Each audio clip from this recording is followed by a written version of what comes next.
Good morning. I am Dr. E. Srinivasa, working as an assistant professor of physics in IDSG Government College, Chikmagalur. In this video, I am going to explain some concept of Betatron regarding the expression for energy of the Betatron, its limitation, uses, etc., which is a syllabus in a particle accelerator chapter for 3rd BSc physics students studying in 6th sem for a paper 8. The name of the paper is Nuclear and Particle Physics, code is SSF 611, and this is the video for session number 16. So in this video I am going to explain expression for average energy gained per term and also expression for final energy and the expression for number of electrons revolving per second. Let us suppose that the magnetic flux in the Betatron is given by the relation phi is equal to phi naught sin omega t. So in the last video you already know about how the Betatron works and some theory of Betatron. This is the continuous part of that video. Let us suppose that magnetic flux in the Betatron is given by the relation phi is equal to phi naught sin omega t. As an increasing magnetic flux in a given direction is only obtained in the quarter cycle, in which a current in the electromagnet increases from 0 to maximum value, the time of acceleration is equal to t by 4. Because in the Betatron, electrons are injected where the magnetic field just starts and the electrons are extracted when the magnetic field reaches its peak value, that is over a quarter cycle. Therefore, time of acceleration small t is equal to t by 4, where capital T is the period of cycle of alternating current and hence magnetic field. Since we know that omega is equal to 2 pi by t, so t is equal to 2 pi by omega. So t is equal to 2 pi by omega into 4, that is 2 pi by 4 omega, 2 ones are 2 twos are, that is equal to pi by 2 omega, where t is the time period of changing magnetic flux and omega corresponds to angular frequency. Energy gained by the electron per turn is equal to E energy into charge on electron. So E by N is equal to E into, we know that this is the EMF, this is the EMF. We already know what the expression for EMF.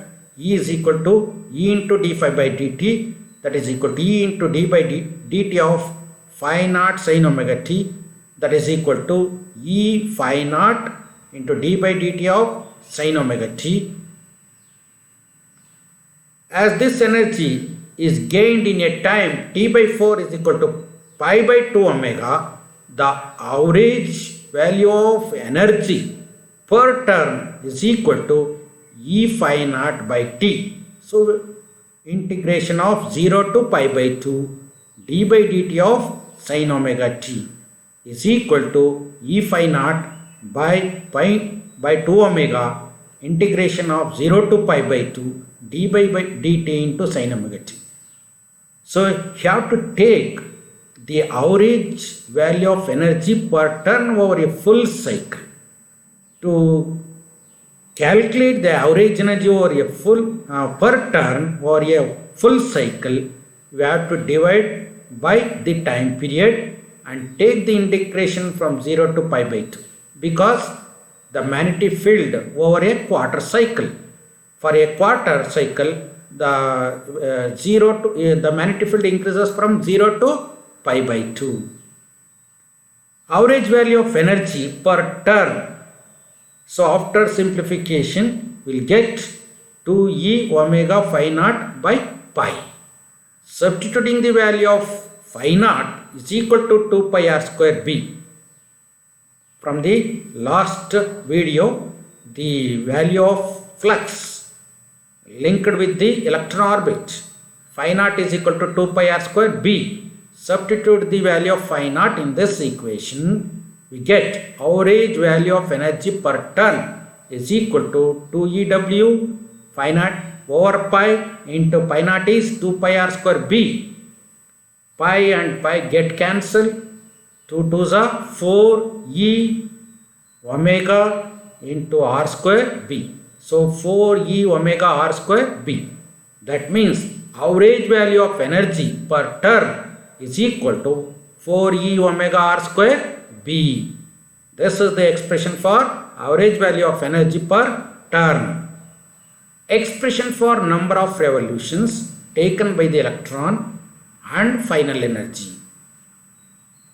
For most of the time, the electrons travel with a velocity equal to the velocity of light, that is c.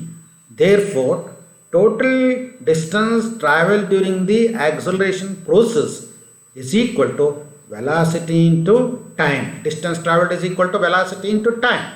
So, velocity is c and the time is quarter cycle, that is 1 by 4 of the time period. So, t by 4. So, is equal to, we already proved that t is equal to, that means omega is equal to 2 pi by t. So, t by 4 is equal to c pi by 2 omega. If r is the radius of the orbit, then number of revolutions made by the electron, capital N, is equal to c pi by 2 omega into 2 pi r. That is distance, circumference of the orbit. So N is equal to c pi by 2 omega into 2 pi r. That is equal to, after calculation, pi by get cancelled. So c is there, 2 into 2, 4 omega r. c by 4 omega r, or N is equal to c by 4 omega r is the expression for number of revolutions taken by the electron. And the total energy is equal to number of revolutions made, that is N, into average energy per revolution. So total energy is equal to number of revolutions made into average energy per revolution. So if it makes N number of revolutions, then N into this average energy gained per revolution. So E is equal to N is given by c by 4 omega r, and also in the last expression you obtained the equation for average energy per revolution as 4E omega r square b. Again omega and omega get cancelled, 4 and 4 get cancelled, we get only c e r, and an r get cancelled. So c r b, or total energy gained by the electron E is equal to BERC, where B is the strength of the magnetic field applied and E is the charge on the electron and R is the radius of the electron orbit, C is the velocity of light. This is the final expression for energy of the electrons, energy gained by the electrons in a betatron. Average energy gained per revolution can also be given as average energy gained per revolution, E average, will be given as E average is equal to total energy gained by the electron over number of revolutions taken. So E average is equal to E by N, where E is the total energy gained by the electron and N is the number of revolutions taken. What are the applications of the betatron? Some applications are stated below. This provides very high energy beam electrons of about 300 mega electron volt, and the betatron can be used as a source of X-rays and gamma rays if the electron beam is made to direct on a metal plate. When high energy electron beam is made to incident on a metal plate, X-rays and gamma rays can be produced using the betatron. The X-rays produced with the help of betatron can be used in industrial and medical fields. Also, high energy electrons can be used in particle physics and it can be used for possible solar flare mechanisms. These are the applications of the Betatron. What are the advantages of the Betatron? Betatron is compact accelerator which induces very high energy of the order of hundreds of mega electron volt, that is about 300 mega electron volt to the electrons. What are the disadvantages of the Betatron? Very strong magnets are required for the acceleration of the electrons in the Betatron. Beam of electrons is not continuous as in the case of linear accelerator or cyclotron. Betatron gives a pulsed output. As electron gains energy in every revolution, it also loses energy by emitting radiation. As electron gains energy in every revolution, it also loses energy by emitting radiation. This energy loss is appreciable at a higher energy. What are the limitations? This type of particle with maximum energy can impart is limited by the strength of the magnetic field due to the saturation of ion and by practical size of the magnet core. It is actually a transformer which acts as a secondary coil of the transformer. So Betatron behaves like a transformer.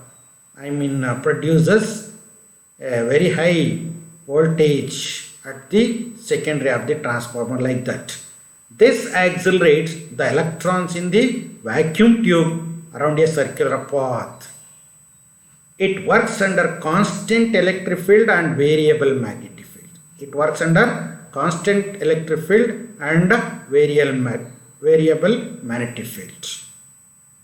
So these are the reference books I have used to make this video. Thank you for watching. Thank you.